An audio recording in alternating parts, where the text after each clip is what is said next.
барате копии практично од ништените документи да бидат? Не, ние не бара, тоа не се копии, мислам дека ја го слушнавте нашето размислување. Перцепцијата во јавноста е дека преку уништувањето се вршело уништување на документи кои што имаат највисок степен на класификација, тоа е степен на државна тајна. Ние сакавме на овој начин, за наша несреќа, пак и тоа ќе биде предмет на жалба. Судот не го доволи нашето барање за да и покажеме и докажеме на целокупната јавност дека предмет на уништување биле безмалку тривијални документи од типот како што спомнав, лекарски уверенија, потврди за поправка на возила, понатаму пристап до чекалната на УБК, решенија за годишен одмор и слично. Мене навистина не ми е јасно од кои причини судот не сака да ја утврди целокупната вистина.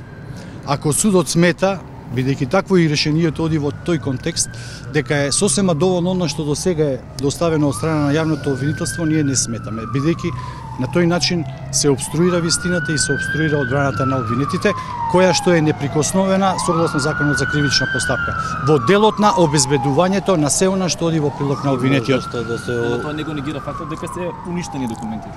Ама ние не го спориме фактот дека се уништени. Апсолутно тоа е неспорен факт. Што е уништено?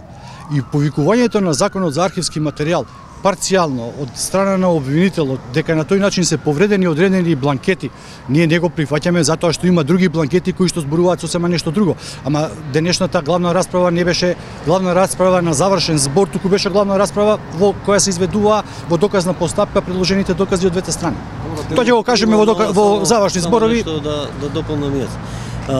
Имајќи, ако имаме во предвид дека ова јавно обвинителство има ограничена надлежност, односно има надлежност да истражува кривични дела кои се поврзани со незаконското следење на комуникациите, ова што колегата Шврговски го наведе, значи документи кои се однесуваат на расходување на опрема, исписи на одредени технички средства, годишни одмори, боловања и така натаму, немаат никаква поврзаност со незаконското следење на комуникациите. Од тука ова обвинителство не е надлежно да постапува по овој предмет, односно, овие барања кои ги ние доставивме да судот ни ги овозможи, да судот ги побара од органите со оглед дека органите не ни одговара на нас како одбрана, истите се поднесени уште во 6 месец оваа година, значи пред скоро 6 месеци, 5 месеци,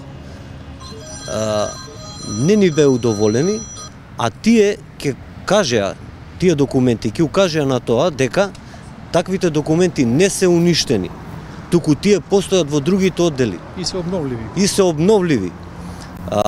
Основата на кривичното дело е да се уништат документи и тие понатаму да не можат да се најдат на друго место. На тоа се однесува и кривичното дело коим се става на товар, односно фалсификатот. Во конкретниот предмет, доколку судот се обратеше до овие органи, они има должност да ги чуваат таквите документи и да ги достава до судот. Од нив ќе се видеше дека тие немаат никаква врска со незаконското следење на комуникација. Нема ниту еден документ што се однесува ниту еден со незаконско следење на може би има со следење на комуникации, но не со незаконско следење на комуникации, кое нешто е императив, односно основа да ова обвинителство може да води истражната постапка и да застапува пред судовите во Република Македонија. Пак се со вашите критики и каде се наоѓаат во моментот тие? Во притвор или уште се во бегалски камп? Во моментов се го издржуваат 40-дневниот екстрадиционен притвор во затворот во близина на Солун. Тие повеќе не се во тој прифатен центар каде што беа неколку дена и тоа е се што имаме. Имате ли информации кои контактира со нив освен адвокатите, дали доаѓаат луѓе да контактираат со нив?